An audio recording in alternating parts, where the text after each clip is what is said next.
Hello, everyone, and welcome to the Rika Eileen and Holly Alexis show. Rika is my wolf dog, and I am Holly Alexis. I am a depth psychologist with lenses on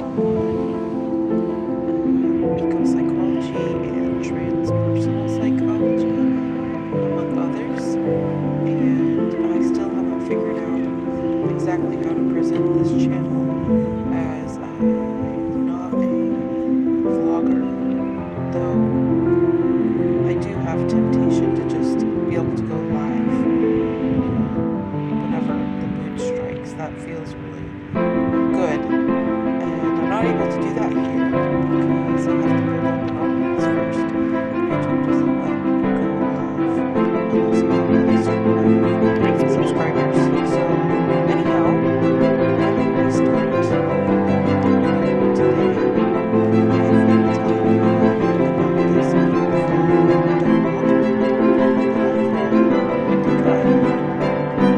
among many, what do you call nicknames? Babushka, Mommy,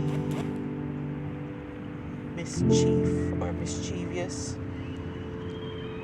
lots of things. And let you know that she is 5 different breeds. She is Siberian Husky, German Shepherd Dog, Alaskan Malamute, She's my good girl.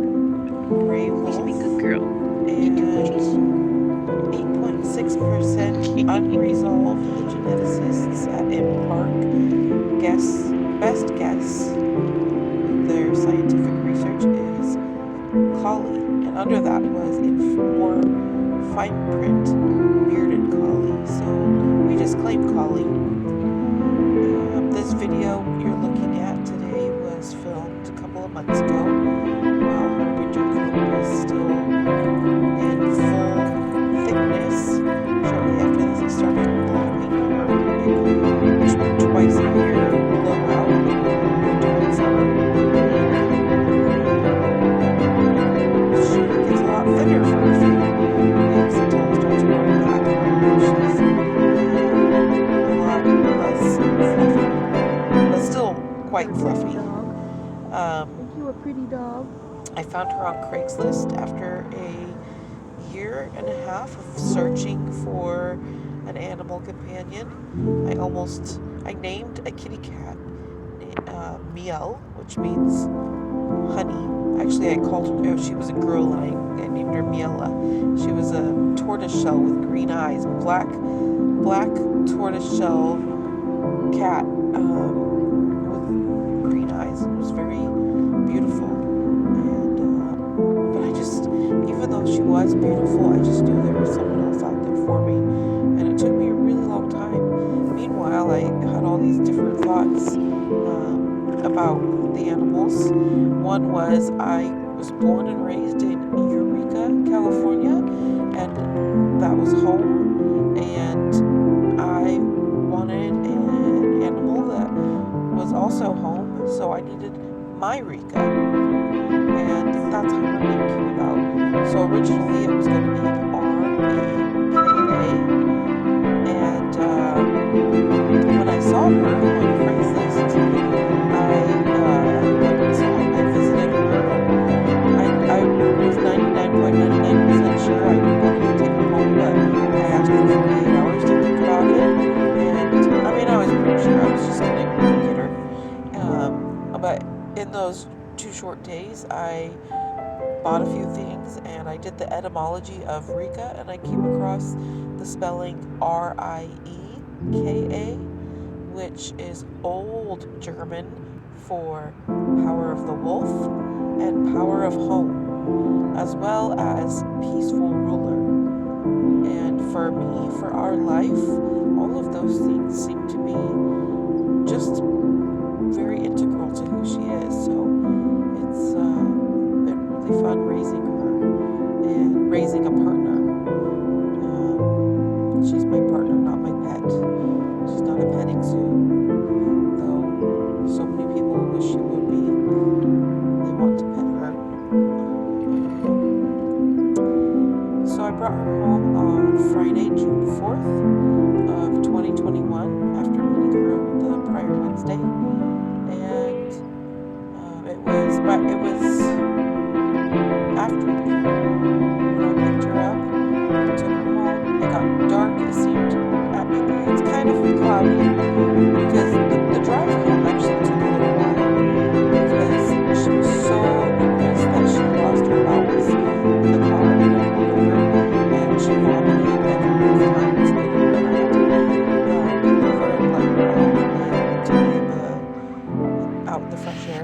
and then I'd get her back in the car and get her home. And I feel like shortly after we got home, it got dark, and I fed her, and I had made her a bed at the foot of my bed, and she kind of went off into the corner and didn't really want to sleep right there, and I understood, and I made her a summer bed on the other where she was.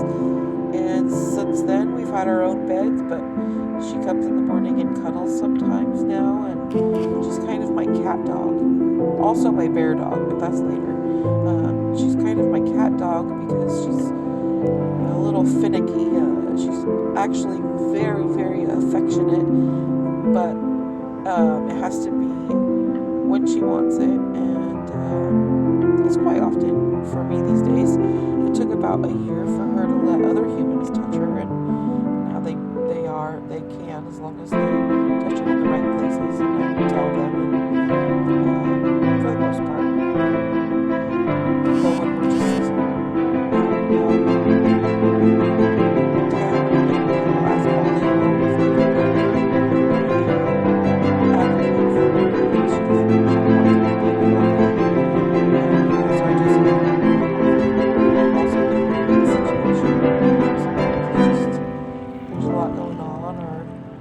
we're simply trying to go on with our day or what have you.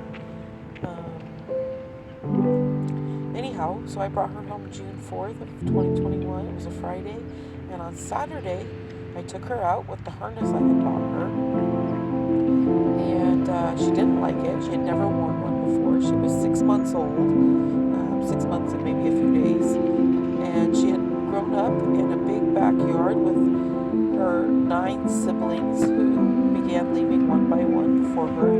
She was one of 2 left. But none of them had worn collars or harnesses because they just kept growing, and understandably she was part of an accidental litter. As you can see now, I'm sorry to cut that off. Just look at that fur. That's her winter coat. She's quite the fluffy kids in this video. Anyhow,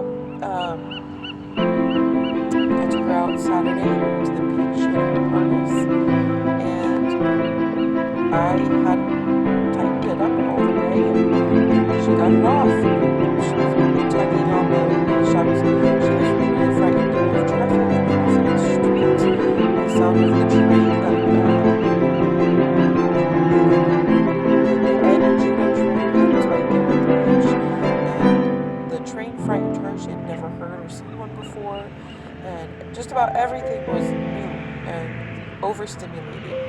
And I was just trying to get her to walk down the street, and she didn't want to budge, and so I was trying to get her to walk, and she was pulling back, and the leash was attached to the harness, and she slipped out of the harness, and I had to make a choice right then. Either I was going to fear that she would run away and tackle her and take her home, and risk traumatizing her further, or I had to be gentle, be patient, and trust that she would trust me. So from basically the very first day I had her, we were bonding and building our relationship on trust. And so that's been an interesting part of our journey. As a dog, most dogs, I imagine, when I noticed, are really motivated by food for training, but she wasn't. I did her DNA in July of 2021, and some of the things I learned were health related. All of her genetic health came back free and clear, which was really awesome to find out. I also found out that she does not have the DNA, the gene for excessive eating, which made a lot of sense. She's one of the dogs that you can leave out food, and she's not going to just eat it all at once. She'll save it for later, even her treats. I would give her, trying to, because I thought, she is kind of picky, but because I thought she was just so super picky, I would get her all the treats that first year. So sorry about that. I was getting her all of the treats because just trying to figure out what she liked. And instead of eating them, she would play with them, hide them in her bed, bury them outside, bury them if we had picked them up on the way to coffee and then gone to the park, she'd bury them in the park where I'd try to give them to her again. And if we go back to the same spot and they're still there, she gets really excited. And sometimes she eats them, and sometimes she plays with them and then reburies them. But that said, food not being a super high motivator for training intelligent veterinarians and helpful sometimes, it's been an interesting experience to instead of treating her like super designer, domesticated, just very developed into the human condition. I just trained her like she is. We are in a relationship, and I had to listen to her at least as much as I expect her to listen to me. And